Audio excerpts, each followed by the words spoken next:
Romualdez di umano ang may kasalanan nitong lahat ng nangyayari na ito. Di ba? So ngayon, kailangan bawiin, kailangan kabigin.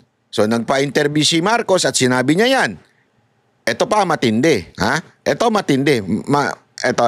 Papakita ko lang sa inyo. Ito, panoorin ninyo ha. Oh. Singilin ang korap. Yan ang sigaw ng ilang progresibong grupo sa ikinasa nilang kilos protesta sa harap ng EDSA Shrine ngayong araw. Pinangunahan ng ilang pro-democracy groups ang protesta tulad ng Tindig Pilipinas at Kalipunan ng Kilosang Masa. Nandiyan din po ang ibang grupo ng mga manggagawa, kabataan at mga miyembro ng simbahan. Panawagan nila buuin na ang isang independent commission para mapanagot ang mga kurakot o mano, hindi lang sa DPWH pero hanggang sa Kongreso. Huwag din daw dapat matapos lang sa investigasyon ng proseso kundi kailangang may makulong na sangkot sa katiwalian. Ayon sa MMDA, nasa 200 individual ang nakilahok sa rally. Bago yan, isang misa muna ang sinagawa sa EDSA Shrine sa pangunguna ng Clergy for Good Governance. Hindi mo pwedeng ang pinaka-guilty sila ang nag-iimbestiga. Dapat independent commission. Ilabas na ang SALE ng lahat ng mga government officials, lalong-lalo na yung mga nasa Senado at Kongreso. Dapat lahat po ay dapat wala po talagang sinasanto dito. Dapat lahat, okay? Hindi. Kasi alam nyo bakit ko ito pinakita? Alam naman natin kung paano ginamit ng matindi ang mga makakaliwa nitong nakaraang panahon ni Romualdez. Alam mo natin 'yan. Talagang they were weaponized. Although sabi ko nga sa inyo, ito mga makakaliwa na ito po ay mga tawag dito, mga traidor. Okay? Pero gayunpaman, napaka-obvious. Etong nangyayari na to ay ewan ko kung inutusan sila o may kumpas ng kamera. Kasi, papakita ko sa inyo ha. Ayan po yung parte nun. Kita ninyo? Yung mga nasa picture? Sino yan? Diskaya, BP Sara, yung isang, kita niyo ito isa? Yung isang engineer, yung district engineer, tapos si Pulong.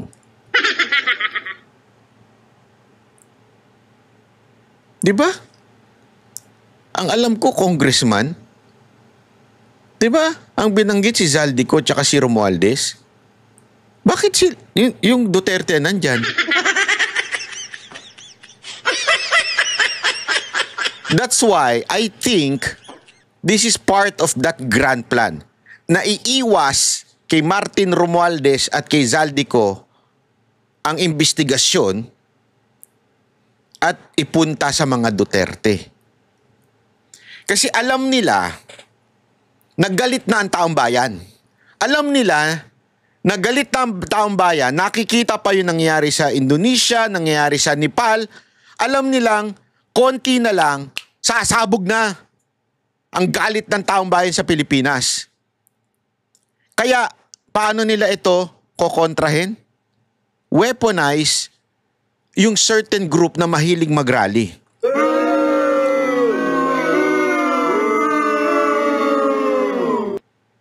Etong mga makakaliwa. Di ba? Iyon lang ho yun eh. Ganun lang po kasimple yun. Ngayon, eto na. Etong makakaliwa, wala ho ba kayong mga congressman sa Senado? Ayan nga, nagsasalita pa. Ay, sa Senado, sa Kamara. Ayan, nagsasalita pa eh. Hindi nyo alam yan? Yung korupsyon na nangyayari sa loob. Sasabihin ninyo, tell it all, Congressman, Senado. Pero sa totoo lang, ang target nyo, yung 4 lang na yan. Actually, ang talagang target nyo lang, mga Duterte. E dinindikit nyo lang, si Diskaya at saka yung isang district engineer dun sa mga Duterte. No. Again, ha? Ito, papakita. So, wait lang, ha? Kasi para mas maunawaan natin. Dali,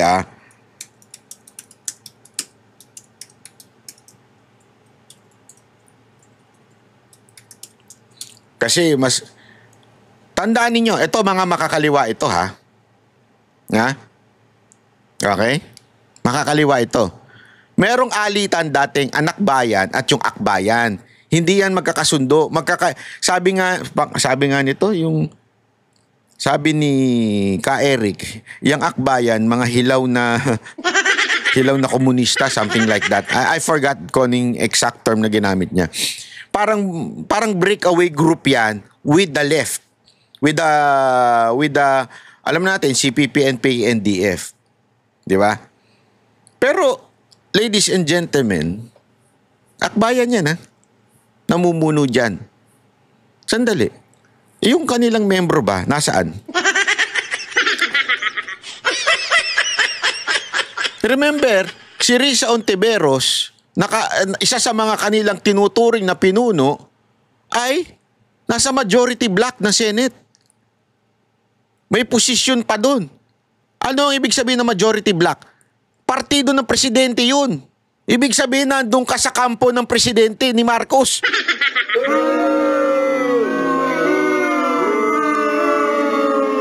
So, how legit na mag-lead ka ng ganyan o kayo yung kasi sila yan eh. Alam nyo kung bakit nila ginagawa ito? Kasi magkakaroon ng rally yung talagang taong bayan. Ito, they're trying to ang tawag dito? Para nilang kinikidnap na yung idea na magrarally tayo laban sa korupsyon. Yun yung ginagawa nila eh. Parang sinasabi nila, hindi, kami ang may karapatang magrally sa uunahan na namin. Kaya lang kasi ang bagal yung iba eh. Matagal ko nang pinapanawagan na magrally at magprotesta tayo at saka yung mga organizer na sana simulan na natin. Again, peaceful, legal, and under the bound of our Constitution. Yung rally na dapat nating gawin. I am not in any way agree sa violence. Ayoko ng violence. Kung magrarally, dapat talaga ay peaceful rally. Ipakita. Kasi nagawa naman natin yan dati. Di ba? So, gawin natin. Kaya lang ngayon, para nang kinikidnap nila yung idea na sila lang ang may karapatan at sila lang ang quote-unquote anti-corruption. In the first place, di ba? Si Risa, malinis ba? Di ba na-involved din siya sa di umano mga alleged issues? Pangalawa, yang mga congressman ba ninyo sa loob? Nagsalita ba kayo ng laban kay Zaldico o kaya kay Speaker? Hindi. So you do not have the moral authority to be there. Sino lang ang target nyo? Duterte. Mga hindot kayo. Mantakin mo ang pinangalanan na yung dalawang leader ninyo. Ngayon, ang pupuntirin nyo lang, ang nakalagay lang dyan, Duterte. Akala ko ba, ito, lahat sasabihin ninyo. Ba't hindi nyo, sige, huwag tayo maglagay ng kulay. Lahat ilagay nyo dyan. Isama nyo si Martin. Asan si Marcos dyan? Dati-rati pag nagrarally kayo, presidente sinusunog ninyo. Dati rally, lumalaban kayo sa presidente. Ngayon, sino nakalaban nyo? Yung kalaban ng presidente. First time in the history yan, yung mga ulol na mga aktivista na yan, yung mga makakaliwa na yan, laging kalaban yan yung nakaupong gobyerno. For the first time, ang hanggang ngayon, ang kinakalaban nila yung wala na sa gobyerno. Gago! Alam mo kung bakit? Alam nila kasi magiging presidente na si VP Sara Duterte. Alam nila yan. Alam nilang magiging presidente na at ayaw nila yan kasi yung kalokohan nila hindi papayagan ni VP Sara Duterte. O, tuloy natin tong kawalang yan. Ay, huwag na natin tuloy yan. Walang kwenta. So, paano na banat bay? Ako, nakita niyo itong post ni Madam Lorraine na sinare ni Kifi. Ito po ay ang kanilang pag wala na talagang resort na mangyayari. Halimbawa, masisi na talaga yung kanilang pinuno. Tamaan na. Kasi ganito, ikikwento ko lang sa inyo. Kung sakaling lumaki ang mga pagtitipon, kung sakaling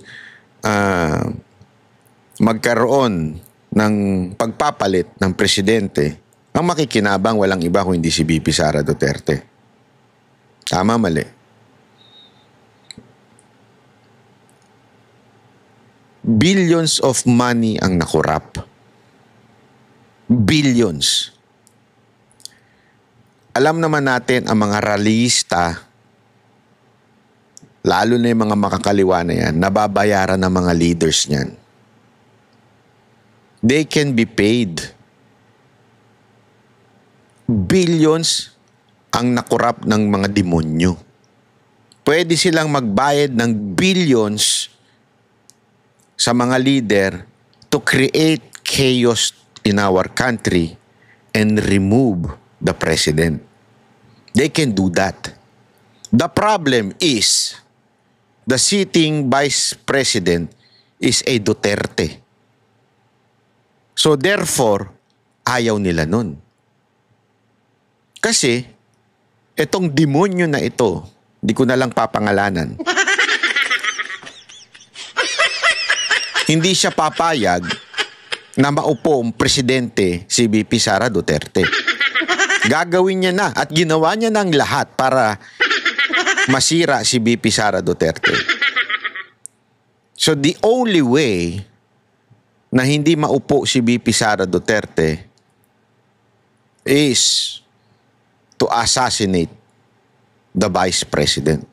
I hope and I pray God would really protect VP Sara Duterte. Kasi imagine niyo eto, this is just a theory.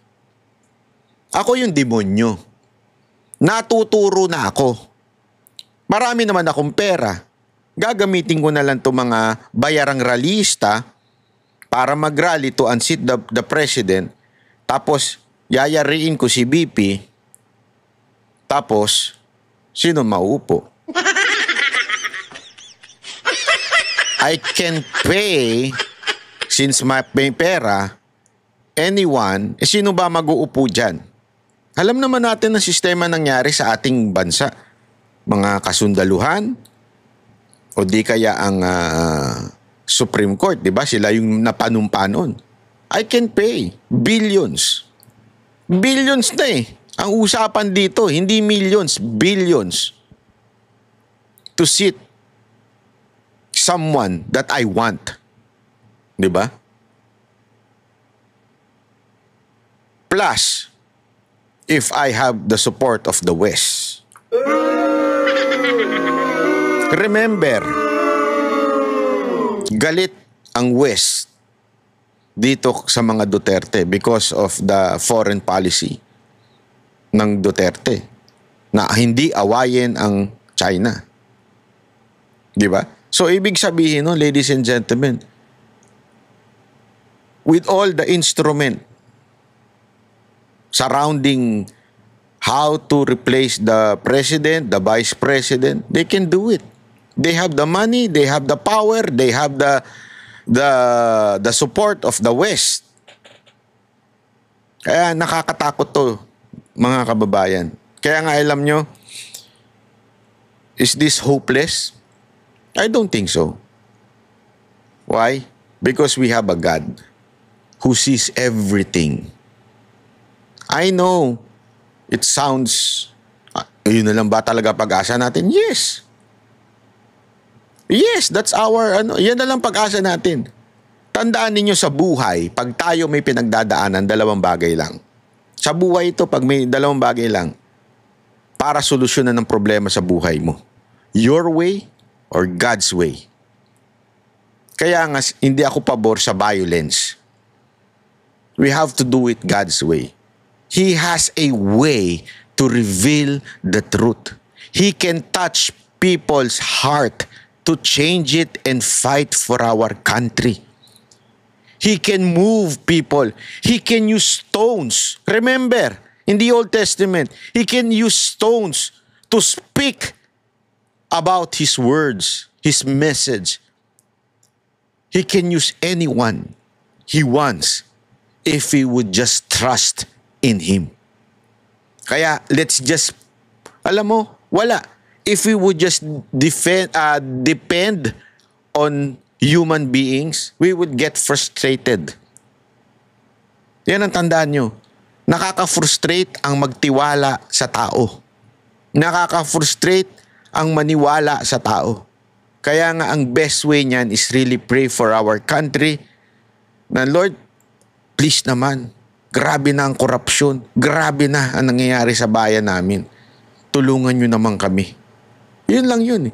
Ipanalangin natin ang ating Vice President na wala mangyari. Dahil hindi ho tama na may mangyari ho sa ating Vice President.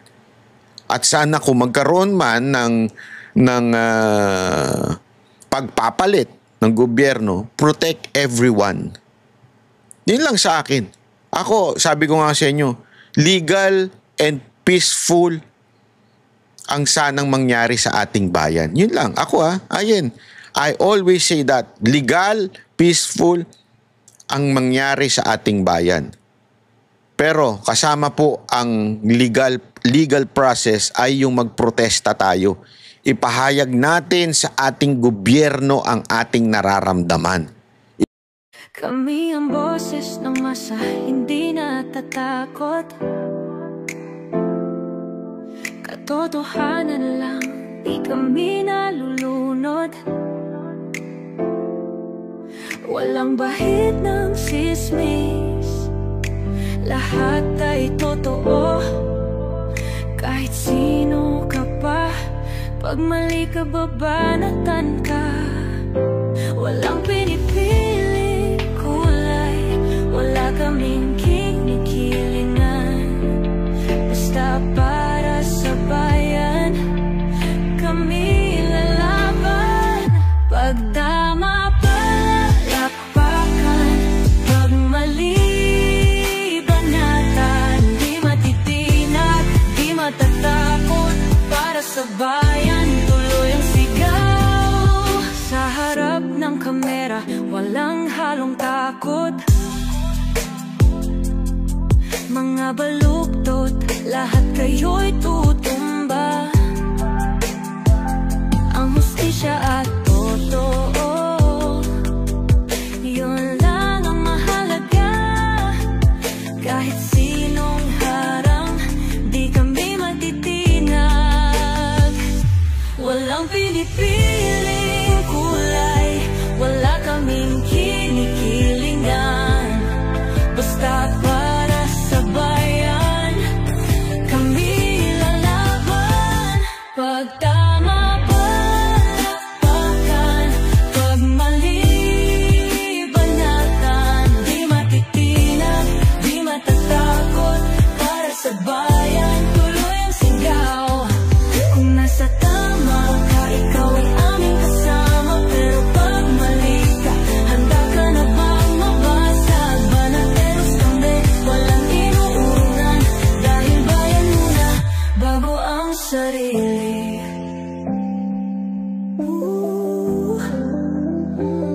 Bago ang sarili.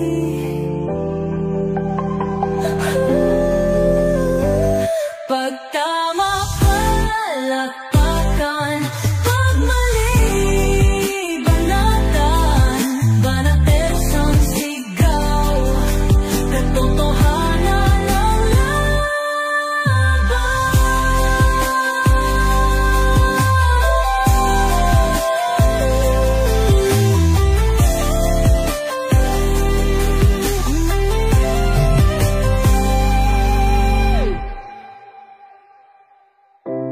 Sa harap ng kamera,